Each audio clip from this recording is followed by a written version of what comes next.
ইনবক্সের রিপ্লাইটা আসলে আমি একটু অ্যাভয়েড করেই চলি। অভিনয়ে মুগ্ধতা ছড়িয়ে আয়েশা খান প্রিয় হয়ে উঠেছেন দেশ বিদেশি দর্শকের কাছে। তারপরও স্রোতের জোয়ারে না ভেসে পা ফেলছেন ভেবেচিন্তে, কাজ করছেন বেছে বেছে, যা কিছু ভালো তাই নিয়ে চলছেন পথ। সম্প্রতি দেশের একটি সংবাদ মাধ্যমের কাছে মনের আগুল খুলেছেন জনপ্রিয় এই অভিনেত্রী। ভালোবাসা দিবস উপলক্ষে একগুচ্ছ কাজ করেছেন আয়েশা। তিনি বলেন, ভ্যালেন্টাইন ডে উপলক্ষে কাজ করা হয়েছিল 7টির মতো। নির্মিত কাজগুলো মাস জুড়ে মুক্তি পাবে, কারণ এখন গোটা ফেব্রুয়ারি ভালোবাসার মাস হিসেবে বিবেচিত।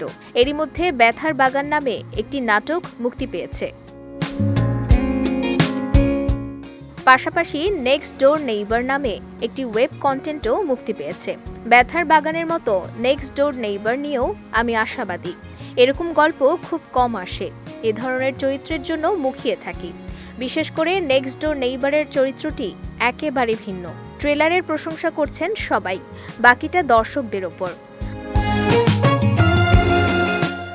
আয়েশা খান কথা বলেন নিজের ভালোবাসার মানুষকে নিয়েও। তিনি বলেন, এরকম কেউ আমার জীবনে আসেনি যাকে নিয়ে আমার পরিবারের সঙ্গে কথা বলবো। হয়তো কাউকে ভালো লাগলেও সময় নিয়েছি মানুষটাকে আরেকটু বুঝতে, বাইরে থেকে যেমন ভেতরটা আসলে তেমন কিনা জানতে গিয়ে হয়তো দেখেছি আমরা ভালো বন্ধু হতে পারি, কিন্তু এর চেয়ে বেশি কিছু সম্ভব না। সবশেষ বুক পকেটের গল্পের অভিনেত্রীর অনুরোধ, দর্শকের ভালোবাসায় আমরা কাজ করি, কিন্তু তাদের কাছ থেকে এতটুকু প্রত্যাশা করতেই পারি। ওই জায়গা থেকে দর্শকদের প্রতি অনুরোধ, এমন কিছু করবেন না যাতে আমরা বিরক্ত কিংবা অপ্রস্তুত হই। তবে সবাই এরকম না, অনেকে আছেন বোঝালে বোঝেন।